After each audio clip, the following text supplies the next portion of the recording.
ẹ kú dédé àsìkò yìí o. Ìròyìn àgbáyé ló ń kàn sí yín látòjú ẹ̀rọ amóhùnmáwòrán BGI TV, bàbá gbàgede ìmọ̀ TV. Olúwatóbilọ́ba Fásùgbà ló ń kàròyìn. Ṣáájú ẹ̀gbọ́n kókó tó wà nínú ìròyìn náà. Ààrẹ Muhammadu Buhari ń ṣayẹyẹ ọjọ́bí ọdún 69 rẹ̀ nílẹ̀ Turkey lónìí o. Lórí ìmẹ́ ètò ààbò tí ń fínlẹ̀ yìí lápè Jẹ̀gá sọ wípé ó ṣeé ṣe kétò òdìbò ọdún 2023 yìí má lè wáyé o. Ikọ̀ IPOB ló ti sọ wípé Nnamdi Kanu tó jẹ́ adarí àwọn ló kàn wà lẹ́wọ̀n láláì dẹ́ṣẹ̀. Orílẹ̀-èdè Nàìjíríà àtilẹ̀ Turkey wọ́n mú ṣeéṣe láti rí i dájú pé ètò ààbò ilẹ̀ Nàìjíríà yí dẹ́yìn sí i. Báńkì Àgbáyé ó ti kó ẹgbẹ̀lẹ́gbẹ̀ owó bóde fáwọn ọmọ orílẹ̀-èdè Nàìjíríà kan lè jàǹfààní nínú ètò kan. Àjọ tó ń sọ̀rọ̀ bọ́ọ̀lù aláfẹsẹ̀gbá nílẹ̀ adúláwọ̀ ni wọ́n ti fọwọ́ rọ́ ilẹ̀ Nàìjíríà sẹ́yìn kúrò nínú níní àwọn tó jẹ́ alábòójútó fún ìdíje kọ̀ọ̀kan tá a mọ̀ sí rẹfúrí nínú ìdíje tó ń bọ̀ lọ́nà. Àwọn ọmọ ikọ̀ ẹgbẹ́ gbábọ́ọ̀lù Super Eagles orílẹ̀-èdè Nàìjíríà fẹ́rẹ̀ finú kọ Super Eagles sílẹ̀ lẹ́yìn ìgbà tí àjọ NFF tán fọwọ́ sí júwèé lé fúnrọ́. Jẹnẹtọ́ tó jẹ́ akọ́nimọ̀ọ́gbá fún ẹgbẹ́ gbábọ́ọ̀lù Super Eagles sọ wípé òun ń gé ìdá 20 kúrò nínú owó oṣù òun láti fi ṣàǹfààní fún ẹgbẹ́ gbábọ́ọ̀lù Super Eagles. Kí n tó mẹ́kúnrẹ́rẹ́ ìròyìn wá, ẹ má gbàgbé o pé lójú òpó YouTube wa ẹ tẹ bàbá gbàgede ìmọ̀ TV, ẹ subscribe, kẹ ẹ like ẹ, kẹ ẹ sì tí aago rán ni létí, kẹ ẹ tún pín káàkiri, kódà ẹ fi èrò yín sọ́wọ́ ìsàlẹ̀. Lójú òpó ti Facebook ẹ tẹ gbàgede ìmọ̀ with Aláwìyé Adébáyọ̀, Instagram wa gbàgede ìmọ̀ _22 ni. Ẹ̀rọ ìbánisọ̀rọ̀ tó ń lọ lọ́wọ́ ìsàlẹ̀ yẹn gan lẹ́fi kàn sí yàrá àpolongo ọjà wa lọ́wọ́ ọ̀rọ̀ tá a sì gbé tẹ́ǹtà sójú táyé. Ìròyìn rèé lẹ́kùnrẹ́rẹ́. Ààrẹ Muhammadu Buhari ó ṣe ayẹyẹ ọjọ́bí pópé ọmọ ọdún 69 lókè èèpẹ̀. Ó ṣèyí ní Istanbul nílẹ̀ Turkey lónìí tó ń tàwọn ìsọ̀ǹgbé rẹ̀ eléyìí tó kó lọ láti orílẹ̀-èdè Nàìjíríà léyìí tí wọ́n jọ tẹkọ̀ létí rìnrìn àjò lọ síbẹ̀ fún ètò ìpàdé kan eléyìí tó wáyé.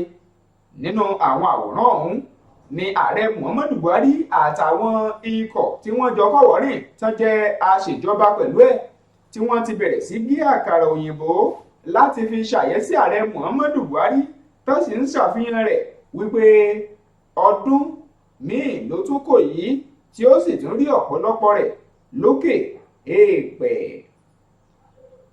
Lọ́wọ́ kan náà, lórí ètò ààbò ilẹ̀ Nàìjíríà eléyìí tó ń mì súpèsúpè, ẹni tó ti fìgbà kan rí jẹ́ alága fún àjọ tí ń bójú tọ́rọ̀ ètò ìdìbò nílẹ̀ Nàìjíríà, Àtàírù Jẹ̀gà ló ti bẹ̀rẹ̀ sí fọhùn sóde lórí ìmẹ́ ètò ààbò tí ń fẹ́lẹ̀ lápè gẹ́gẹ́ bí èyí tó ń mú kílẹ̀ Nàìjíríà túbọ̀ wà nínú ewu tó lágbára jọjọ. Jẹ̀gà òun ló ń pàgé kìlọ̀ wípé ó mà ṣeé ṣe o kó di lọ́dún 2023 tẹ́ ń pariwo pétò òdìbò kan wọ́n wáyé. Ó ṣeé ṣe kétò òdìbò náà kó má lè wáyé. Ó fi ọ̀rọ̀ yìí sóde gẹ́gẹ́ bí ọ̀rọ̀ kìlọ̀ níbi ètò kan tí wọ́n ti ń ṣe àyẹ́sí ìrántí ikú olóògbé tó ti fìgbà kan rí jẹ́ gómìnà ìpínlẹ̀ Ọ̀yọ́ tẹ́lẹ̀, Abíọ́lá Ajímọ̀bí nílùú Ìbàdàn lèyí sì ti wáyé. Ọ̀gá àgbà àjọ INEC tẹ́lẹ̀ rí yìí òun ló bẹ̀rẹ̀ sí fọ́n sóde wípé àfi kí ìgbésẹ̀ kánmọ́nkóbo kó tètè wà báyìí o láti lè rí i dájú pé wọ́n yí ìmẹ́ ètò ààbò ilẹ̀ Nàìjíríà lágbódà síná. Bí bẹ́ẹ̀ kọ́, ó ṣeé ṣe kétò òdìbò àpapọ̀ ilẹ̀ Nàìjíríà kó má lè sẹ́nu re lọ́dún 2023. Ẹ̀wẹ̀, ikọ̀ tó ń pè fún ìlú olómìnira ti Biafra tamas IPOB ló ti fọ́n sóde lónìí wípé adarí àwọn tí ń jẹ́ Nnamdi Kanu ló kàn ń ṣẹ̀wọ̀n aláìmọwọ́mẹsẹ̀ rẹ̀. Ikọ̀ IPOB òun ló sọ wípé Kanu ó ní àwọn ẹ̀ka tó jẹ́ ti DSS tí wọ́n kàn tì mọ́ àhámọ́ lọ́dọ̀ wọn tó sì wá ń ṣẹ́jú ń bẹ̀ láì dẹ́ṣẹ̀ kankan síjọba. Èyí ni wọ́n fi sóde látọwọ́ ẹni tí í ṣe agbẹnusọ fún àjọ IPOB tá a mọ̀ sí Emma Powerful. Òun ló ṣàlàyé wípé èyí ló jẹ́ ohun tó kù díẹ̀ káàtó gẹ́gẹ́ bí ìjọba bó ti ṣe yìí. Nínú àtẹ̀jáde náà ló sọ wípé Nnamdi Kanu lẹni tí ọ̀dẹ́ṣẹ̀ tí wọ́n sì wọlé ló nípa káyàká láti ilẹ̀ eléyìí tí ṣe Kẹ́ńyà wọ orílẹ̀-èdè Nàìjíríà tí wọ́n sì wá gbàsọ sí ibùdó agádágo àtìmọ́lé àjọ DSS. Nnamdi Kanu ló jẹ́ pé wọ́n ní wọ́n ti ń lépẹ̀ tipẹ́ látàrí pé ó ń pè fún ìlú olómìnira ti Biafra léyìí tó túmọ̀ sí ti ń dùn àwọn èèyàn ìlú lọ́kàn lágbègbè ọ̀dọ̀ ti tàwọn lọ́hùn-ún. Ìròyìn ilẹ̀ òkèèrè. Orílẹ̀-èdè Nàìjíríà àti orílẹ̀-èdè Turkey ti bẹ̀rẹ̀ sí jọ fi kùnlùkùn lọ́wọ́ tá a wà yìí láti rí i dájú pé wọ́n jọ mú iṣẹ́ ṣe kí ètò ààbò kó lè dúró re sí i nílẹ̀ Nàìjíríà. Èyí gan lààrẹ Muhammadu Buhari fi sóde lónìí lásìkò tó kàn sí ilẹ̀ Turkey léyìí tí òun àti ààrẹ ilẹ̀ náà tí wọ́n ti jọ bẹ̀rẹ̀ sí fọ̀hún lórí ọ̀nà àgbà láti rí i dájú pé ètò ààbò ilẹ̀ Nàìjíríà ó padà dúró re. Èyí ni wọ́n ló wáyé pẹ̀lú bí ẹni tí ń ṣe ojúgbà rẹ̀ nílẹ̀ Turkey Recep Tayyip Erdogan tó ti sọ wípé ẹ wò òun nínú dídùn pẹ̀lú ààrẹ Muhammadu Buhari lásìkò tó ń tiẹ̀ kọ́kọ́ ṣe àbẹ̀wò sílẹ̀ Nàìjíríà ńgbà kan. Bẹ́ẹ̀ sì rèé òun ṣe tán wàyí láti múṣẹ́ ṣe pẹ̀lú ààrẹ Muhammadu Buhari nítorí pé àwọn fúnra wọn ńlẹ̀ Turkey àwọn gbógun ti ìmẹ́ ètò ààbò tiwọn léyìí tí ó sì padà ń yọrí sí bó ti dáa léyìí tó sì múra tán láti bẹ̀rẹ̀ sí ṣiṣẹ́ pọ̀ pẹ̀lú ààrẹ Muhammadu Buhari kí ìbáṣepọ̀ tó lọ́rìn láàrin orílẹ̀-èdè méjèèjì lè túbọ̀ máa tẹ̀wájú táwọn ó sì jọ máa kọ́wọ́ tira àwọn bí gbẹ̀kẹ́ tí kọ́wọ́ rọ̀lé tálàáfíà yóò sì padà jẹyọ nílẹ̀ Nàìjíríà débi pé a ò ní gbúrò ìṣekúpani àti ìpayà eléyìí tí ń wáyé lemọ́lemọ́ nílẹ̀ Nàìjíríà mọ́. Lọ́wọ́ kan náà lórí ìròyìn ilẹ̀ òkèèrè bákan náà Báńkì Àgbáyé ló ti ṣàgbéta mílíọ̀nù tó wọ $108 léyìí tí wọ́n bẹ̀rẹ̀ fi ṣe àǹfààní owó fáwọn ọmọ orílẹ̀-èdè Nàìjíríà kan léyìí tí wọ́n fi sóde nínú ìpàdé kan tí wọ́n ṣe pẹ̀lú ìgbìmọ̀ àwọn gómìnà eléyìí tó jẹ́ ìpàdé kan tí wọ́n ṣe tí wọ́n ti fàtẹ̀jáde sóde wípé Báńkì Àgbáyé ló ti ṣetán wàyí láti ṣèrànlọ́wọ́ ńlá yìí kí ohun gbogbo lè túbọ̀ dúró rí sí i nílẹ̀ Nàìjíríà fáwọn tí ò rọ́wọ́ orí tó. Lọ́wọ́ kan náà ni adarí tó wà fún ilé ìfowópamọ́ àgbáyé fún tilẹ̀ Nàìjíríà tá a mọ̀ sí Shobham Chaudhry ló sọ wípé nínú ìpàdé náà ni òun ti ń fi wọ́n lọ́kàn balẹ̀ pé èèwọ̀ náà ni yóò wà fáwọn èèyàn ìlú eléyìí tí ẹni tí ń ṣe alága ìgbìmọ̀ àwọn gómìnà Káyọ̀dé Fáyẹmí ìyẹn nílẹ̀ Nàìjíríà tóun náà tó sì rí i dájú pé òun buwọ́lùwé eléyìí tí yóò fi jẹ́ àǹfààní owó mílíọ̀nù tó lọ bí $108 fáǹfààní àwọn ọmọ orílẹ̀-èdè Nàìjíríà. Àwa ṣàlàyé sí pé èyí gan ni yóò kan tó lórí tẹlẹ̀mù bẹ́ẹ̀ ni wọ́n tún kàn sí ẹ̀ka tó rí sọ̀rọ̀ ọmọnìyàn làlúrí nílẹ̀ Nàìjíríà ẹni tí yóò máa di èyí tí owó ọ̀hún yóò fi di títàn kálẹ̀ dé ọ̀dọ̀ àwọn tọ́rọ̀ kàn nílẹ̀ Nàìjíríà. Lágbọn ti ìròyìn eré ìdárayá àjọ tó ń bójútó ọ̀rọ̀ eré bọ́ọ̀lù nílẹ̀ adúláwọ̀ tá a mọ̀ sí CAF ni wọ́n tún ti fa orúkọ ọmọ ilẹ̀ Nàìjíríà yọ fara kúò nínú àwọn tó lè jẹ́ adarí ìdíje àárín gbùngbùn tá a mọ̀ sí central referee nínú ti ìdíje ilẹ̀ adúláwọ̀ eléyìí tí ń bọ̀ tí ó sì gbéra sọ ní Cameroon. Ọmọ ilẹ̀ Nàìjíríà kan ṣoṣo ngiro tó wà ń bẹ̀ tẹ́lẹ̀ eléyìí tí wọ́n ti kọ́kọ́ fi ókò ẹ̀ síbẹ̀ tó kọ̀ ń jẹ́ Samuel Pwadukakam ó ní wọ́n ti yọ kúò báyìí kúò ní ipò olùrànlọ́wọ́ tó wà tẹ́lẹ̀ àmọ́ tó sì jẹ́ pé ìdíje náà ni yóò gbéra sọ ní ọjọ́ 9 oṣù kínní ọdún 2022 táwọn wò lọ́ọ̀kan yìí. Èyí ni àjọ CAF ni wọ́n fi léde wípé ó ti jẹ́ ohun tí wọ́n ń gbé nígbésẹ̀ báyìí.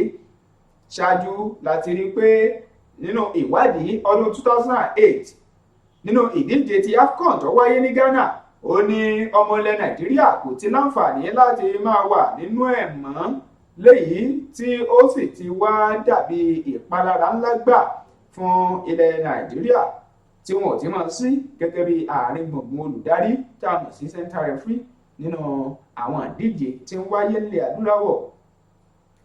Nínú ìròyìn eré ìdárayá bákan náà, Genetro tó jẹ́ akọ́nimọ̀ọ́gbá fúnpọ̀ ẹgbẹ́ agbábọ́ọ̀lù Super Eagles tẹ́lẹ̀ rí tí wọ́n ti fọwọ́ òsì júwe ilé fún báyìí sọ wípé àwọn ọmọ ọkọ̀ Super Eagles fẹ́rẹ̀ẹ́ kúò nínú ọkọ̀ náà lẹ́yìn ìgbà tí wọ́n fọwọ́ òsì júwe ilé fóun léyìí tó jẹ́ lẹ́yìn ìṣiṣẹ́ sìn òun tóun ti ṣiṣẹ́ sìn fún ọdún 5 àti oṣù 4 pẹ̀lú ọjọ́ 10 nínú ọkọ̀ ẹgbẹ́ agbábọ́ọ̀lù Super Eagles.